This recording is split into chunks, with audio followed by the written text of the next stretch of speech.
अहमदनगर जिल्ह्यातील ताजा घडामोडी बघण्यासाठी रोखोक या वृत्तवाहिनीला आजच लाईक करा, सबस्क्राइब करा आणि शेअर करा। कोपरगाव शहरातील सर्वच रस्त्यांची अवस्था अतिशय दयनीय झाली असून विधानसभा निवडणुकीपूर्वी अनेक विकास कामांची उद्घाटने झाली होती। या रस्त्याच्या डागडुजी कामाची सुरुवात देखील झाली होती। आचारसंहिता लागताच सुरू असलेली कामे बंद पडली। अनेक दिवस काम बंद असल्याने खड्डे बुजवलेल्या रस्त्यावरील खडीवर येऊन धुळीचे साम्राज्य वाढले आहे। तसेच उखडलेल्या खडीमुळे अपघाताचे प्रमाण वाढले आहे। सामान्य नागरिकांचे आरोग्य धोक्यात येऊ नये तसेच अपघाताचे प्रमाण कमी व्हावे याकरिता माजी शिवसेना शहराच्या वतीने आंदोलन देखील करण्यात आले होते। अखेर रस्त्याच्या कामाला सुरुवात करण्यात आली, मात्र रस्त्याचे काम हे निविदाप्रमाणे होत नसून निकृष्ट दर्जाचे होत असल्याची तक्रार स्थानिक नागरिकांनी उद्धव बाळासाहेब ठाकरे शिवसेनेचे पदाधिकारी यांच्याकडे केली असता शिवसेनेचे माजी शहर प्रमुख भरत मोरे यांनी स्थानिक नागरिकांसह शिवसैनिक हे सुरू असलेल्या प्रत्येक रस्त्याच्या कामाची पाहणी केली असता तेथे नगरपालिकेचे बांधकाम विभागाचे अभियंता, बांधकाम विभागाचे साधा शिपाई सुद्धा त्या कामावर नव्हते। यावेळी शिवसैनिकांनी तीव्र नाराजी व्यक्त करून चालू असलेली कामे बंद केले व जोपर्यंत नगरपालिका बांधकाम विभागाचे अधिकारी चालू असलेल्या कामावर जाऊन निविदाप्रमाणे व उत्कृष्ट दर्जाचे काम होत नाही तोपर्यंत काम बंद ठेवण्याची ताकीद दिली।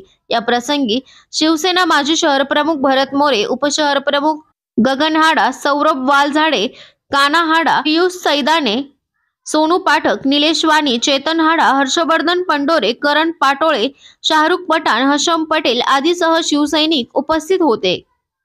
बोला। कोपरगाव शहराचा मध्यवर्ती महत्त्वाचा रस्ता एसटी स्टँड पासून ते अण्णाभाऊ साठे स्मारकापर्यंत या रस्त्याचं काम काही दिवसांपूर्वी चालू झालं। त्यांनी खोदाई केली, खोदाईनंतर त्यांनी खडी टाकण्याचं काम चालू केलं। गेल्या 2 ते 3 दिवसापासून या स्थानिक नागरिकांनी, यातल्या व्यापाऱ्यांनी आम्हाला शिवसैनिकांनी येऊन तक्रार केली की काम निकृष्ट दर्जाचं चालू आहे। आज खऱ्या अर्थानं आम्ही सकाळी या ठिकाणी आल्यानंतर पहिले ठेकेदार कुठे आम्ही चौकशी केली।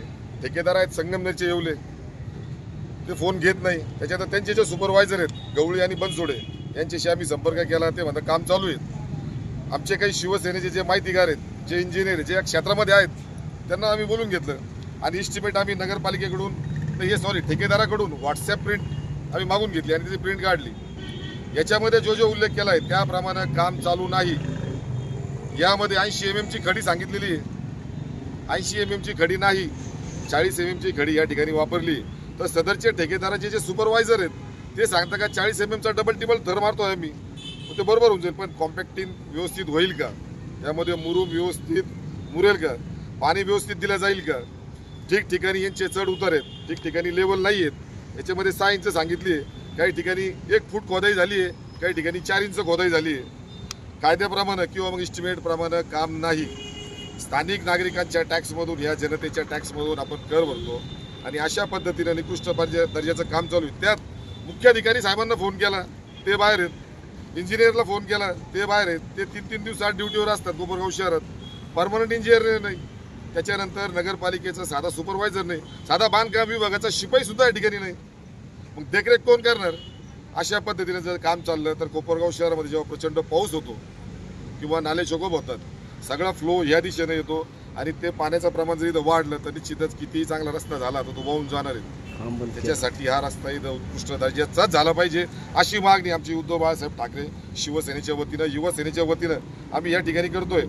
या ठिकाणी सर्व अधिकाऱ्यांशी बोललो, ते सांगतात आम्ही इंजिनियर बोलून घेऊ, ठेकेदार बोलून घेऊ। आज आम्ही त्यांना ते सांगितलं सगळ्यांना बोलवा, तुम्ही सगळं आज काम बंद करा।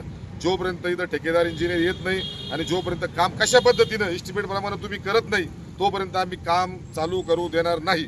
जय हिंद, जय महाराष्ट्र।